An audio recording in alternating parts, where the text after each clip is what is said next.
Well, we're welcoming you back to West China Tea. CJ, you've been here before. We're doing it again. You've got some new stuff, and Sohan is bringing all the tea. What kind of tea do you think we're going to start with today? Oh, I don't know. What whiskey are you starting with? We're gonna do our new release of the Still Austin Bottled-in-Bond. So this is the Bottled-in-Bond Bourbon, the 100 proof, 7 years, new label. Ooh, Or new and it's age got a statement. sticker on it. New age statement. Cool. So it's 1 year older than last year's. Cool. So from the same stock. So you're about to have an anniversary at Still Austin. How many years of operation? 8 years. So 2017 is when the facility started being operational. It is now 2025, so 8 years. Been a long journey, pretty cool.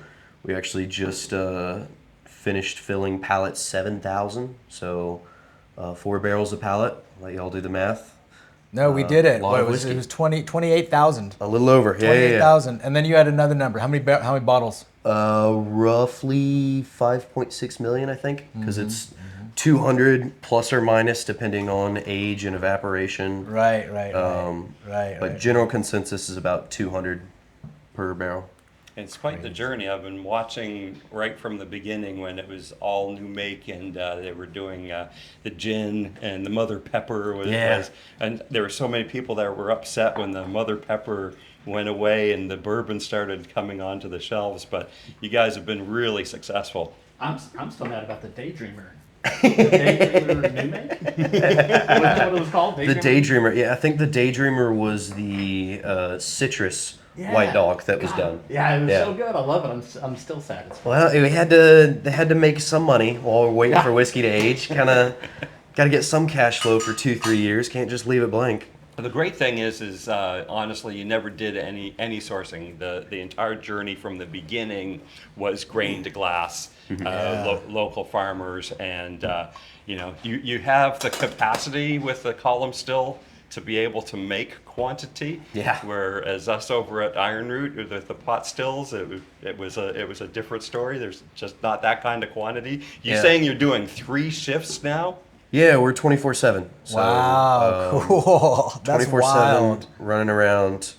We've got a morning crew, afternoon crew, a night crew. I'm on the afternoon crew. So Wow, lucky you. unless there's maintenance shutdowns that we do every once in a while, vacation or holidays, we keep it running. All right, here. Okay, I'll let y'all smell. So, and just like to intro, CJ is our second returning guest, but our only guest who regularly comes and drinks tea. So it's great having you, CJ. You know, you've been to this new location many times, just as hanging out, drinking tea with the homies, and also has stored tea in his humidor for the purpose of science. And we have drank it, and it is delicious. And we're cooking up more humidor tea options as we as things progress. This is a red tea. This is non-noir sun-dried red. This would be a good humidor tea. Yeah. The thing about, and we'll talk about it more, but yeah, tea and tobacco, very interesting connections with tea and tobacco. But yeah, I picked this tea because I feel like red teas always go with bourbon. Mm-hmm. Yeah? Yeah. That's why? Understandable. Yeah, that's I could agree with that assessment. Because they're good. Because they're good together. Yeah. Yeah, they're darker. They're a lot bold, strong, bold, oaky. Yeah. You know, it's got sweetness. There's sweetness there. There's warmth. There's that oxidized redness. And then, yeah, for those of you who don't always watch this podcast or drink tea often, red tea, we mean what we call black tea. So that kind of nutty, woody, cacao-y. You get notes of like sweet potato sometimes. You get like burnt sugar sometimes. Corey likes these. I'm kind of making this because Corey said he wanted red tea, and I just wanted to make it early so he'd shut up about it. And, Thank you, Corey. yeah. I'm going to give you a sippy so I cup didn't full have of it. to. Yeah, I'm going to give you a I sippy appreciate cup it. so you can sit over there with it. You often get the similar fruit notes in this to some whiskeys and the tannic notes as The well. tannins, yeah, exactly. So yeah, let's do it. Let's drink love it. Bottled in bondage. Not quite. I think those were a few extra letters you threw in Yeah. there. Right? different product entirely. I don't know if we can talk about that one. I'll let us get to the second steeping for the pouring itself. Yeah, it's good. I left the glasses over there close to you, so if you... Perfect. Yeah. Start pouring them now and getting them ready. So tell me, for the audience's benefit, of course, what does bottled and bond mean exactly? So, Bottled and Bond was a Consumer Protection Act passed in the late 1800s, and I don't need as much as what's in that glass. it was that good. Thank you. Perfect. So it was done as a Consumer Protection Act where the government. Corey, would you like some? No. I'll get it. Basically, it was to protect the consumers. Again, Consumer Protection Act. But what it was is it had to be inside a government bonded facility or a warehouse, so a place that just the general public didn't have access to, and the barrels couldn't be mixed, matched, or managed. It has to be a minimum of 4 years old.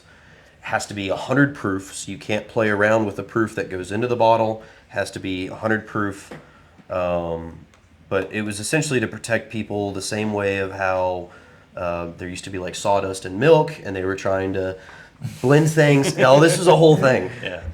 Damn unions taking our sawdust out of our milk. Yeah, and Where are it kids was, gonna get their fiber?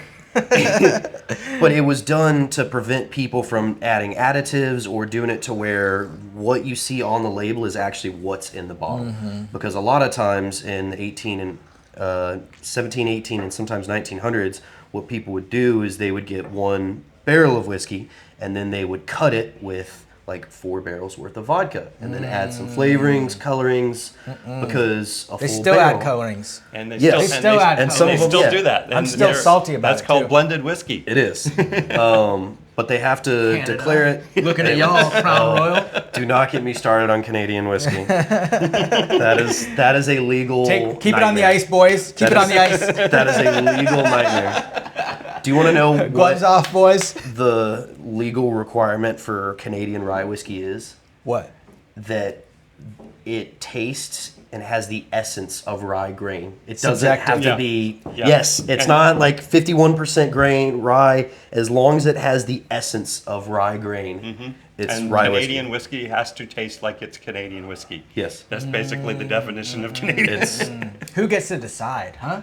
There you go. Yeah. Whoever the reigning hockey team is for that year, collectively, they vote on it. The thing is, we're in the United States getting some of those ones that are just commercial, large products, large companies that are sending their products here. There are smaller distilleries, and there are people doing things in Canada. Sure. 100%. No, yeah, no. That's I'm not. We dissing like to on that. joke. We like to joke about our this is- neighbors to the north. Sorry, we're not we're dissing. homies. Yeah. Yes, this is. Nah, Richard's Canadian. As a former Canadian, Once a Canadian, always Canadian. that's one thing I learned when growing up in the military. When you move around from place to place, you're never adopted to the place that you're at. You're Right. always from where you were before. So when we moved from Quebec to Nova Scotia, I was considered by the kids in school to be French. Yep. There we go. Yeah. Also, speaking of corporate responsibility, this is not sun-dried red. I made the wrong tin. This is Sanmai Chou Pu'er. That's why it tastes like Chou Pu'er and not red tea. Gotcha. I Wondering was why like, it's so dark. There's something I tasted it and I was like, never mind. It's a little earthy. But I like shoes. Those are one of my favorite Yeah, ones. So I'm okay also with this. good with whiskey. Yeah. Also good with whiskey. Those are the two whiskey teas, as far as I'm concerned, are Chou, red tea, sometimes H white tea, depending on the whiskey. So let's do it. Now that we are all clear on what we're drinking, no one's being deceived. There's no sawdust in your milk. Nope. So is there a 7-year age statement on the bottle? There is, yes. So there is a 7-year age statement right here. So barrels that went in here, minimum 7 years. This is our musician mash bill. So 70% white corn, 25% Versetto rye, 5% malted barley. But these barrels have been sitting back for a little over 7 years. One of the troubles about Texas whiskey that I think a lot of distilleries in Texas have found, and a lot of consumers, is it's very oaky and very bold and powerful. One of the things that we do to kind of extend and allow us to get to 7 years, and hopefully we're trying to actually change some things to go even further, is one of the things we call slow water reduction, which is partial of élevage. Élevage is a French term meaning babying of the barrel, or like raising the barrel. So treating the barrel as it sits there and doing different things to it. The slow water reduction part is we're adding reverse osmosis water directly to the barrel. So a lot of times in high heat climates, what happens is the water evaporates and the proof in the barrel skyrockets. When doing that, a little science here, you get water soluble and alcohol soluble sugars. Higher proofs, those are alcohol soluble sugars, meaning just the wood sugars break down with alcohol versus water. Oaky. Yes, and they give off different flavors. So your alcohol soluble sugars and your higher proof in a barrel is going to give more spice, more tannins, a lot of those darker, heavier notes. Your lighter and lower proofs in a barrel are going to give more of those sweeter notes: vanilla, light brown sugar, honey, orange. So a lot of those things, we're adding water to the barrel to prevent them from becoming an oak bomb and overly tannic. Right. Another thing that can affect that is barrel entry proof. When Yes. when you're putting something in, you can put up to 125 proof into a bourbon barrel. So here in Texas, a lot of the distillers are actually going in with a lower barrel entry proof to pull more of those wood sugars rather than those wood tannins. Because what happens is tannins break down over time, but in Texas, because the way whiskey ages is similar to the way a house breathes, in the summer it expands and goes into the wood, in the winter it shoots out, but we have 40-degree temperature swings on a daily basis. So it's having more of that barrel interaction constantly. So you're getting a lot more of those oak extractions a lot more frequently. Right. So you're extracting the tannins from the barrel faster than they can oxidize and break down. Right. I tell people that in Texas we're riding the bicycle up the hill, so we're breathing heavy. Yes. And in Kentucky and up in the northern extremes, they're riding the bicycle down, they're coasting. Yeah. So they're not getting that dramatic, heavy breathing. It's like a teapot. Teapot does that when you heat a teapot, especially like an Yixing teapot, like the unglazed teapots. I'm not using one right this second. I'm using a glazed teapot that my friend Shenghao got me. It's actually a little Shoujuahu. It's really cute. Digging it. Maybe my fourth or fifth time using it. It's really nice, getting the feel Cool for it. shape. Yeah, it is. It's what's called a Shoujuahu, which means hand grab pot, because it doesn't have like a spout. It's got like a pitcher type spout and a little strainer. And so when you've got that, they call that a Shoujuahu. And it doesn't have a handle. It's got these little ears. And so they call that a Shoujuahu when you grab the pot with your hand. It's a hand grab pot. This is not a pot that needs to yang, but it also means raise. Okay. Right, to like just élevage, raise to cultivate, like you raise a child or an animal. Yeah. Yeah, that's or maybe that's what it means in Chinese. Is to yanghu means to raise the pot, which is you make tea in it, you pour hot water on it, the pores expand, tea gets in them, you cool it down. It cools down when you put it away. The pores close. They seal that flavor into the pot, into the clay of the pot. That's why we dedicate pots to stuff. Right. You know, I'm not using a dedicated pot in a second, but I've used them on this podcast before for sure. And you've obviously seen them at the tea house. And that's like, it's got a patina. It's imbued with the essence of that particular type of tea. You don't want to mix it, which obviously with whiskey is not an issue because you're not like taking whiskey out and putting different whiskey in. Right. And you're not using the barrels again, right? You used them one time? Legally, you can't and call it bourbon. So for bourbon, they have to be brand new, charred American oak barrels every time. And then they make scotch with the bourbon barrels, which doesn't make any damn sense because scotch is older than bourbon. So There's reasons. It originally wasn't bourbon barrels before. So specifically using types of barrels in aging whiskey is a relatively new thing in the world of whiskey.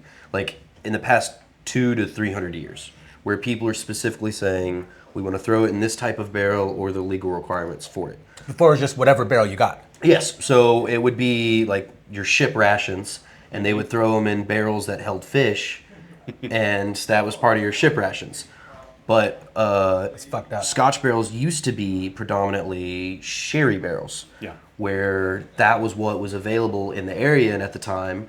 But then when bourbon started becoming really popular and there was a massive supply of barrels, they said, hey, we can get these for pretty cheap. There's a lot of them. Let's use these. Also with Yo. rum, and they can also go for Canadian whiskey. They can also be used in light whiskey or American single malt. Yep. Can use them as well. Yo, So excited about that category. yo, Love it. yo, hold up. Y'all read Moby Dick? Actually, have not. Okay, I'll bet you, it doesn't matter. I'll bet you blubber was stored in barrels, and I bet you some sailor has had blubber whiskey, and I wonder if it was really good. Maybe, I don't know. Could have been. Yep, that's actually one of the exciting things with plastics, that we're not killing whales, because that's where all of our oil came from. Right. And that's where all of Yeah. our ivory and all that bone was used. So Yeah. Oh yeah, you're saying petroleum instead of Yep. Yeah, that's cool. We are killing whales in other ways though, but not as much as we were before. Not as much as we were before. They're coming back. They're making a comeback. That's real. But they got microplastics now. Yes, of course. And so do we. Yeah. Yeah, they all do. Like pretty much every organism at this point has got microplastics in it. But you know, in happier news, whiskey. What's the next whiskey we got? Also, because this is gonna keep going. Okay, this is a rye finished in white port. Hell so yeah. last time I Rye! was Alright. on bringing the rye whiskey, the cask rye, this is that same mash bill and same recipe, but finished in white port barrels. All right, I lied. I'm gonna change teas. But the white port's gonna give it a lot more of a fruity element. So As you know, I love rye. So Yes. I'm excited about that. Going to close that down as an episode, and we'll start a second one. All right. So we're happy to have you here at West China Tea at the Tea House. CJ was kind Happy to enough be to here. come visit from still Austin, and we're going to continue on the next episode. So we'll see you there. Cheers. cheers.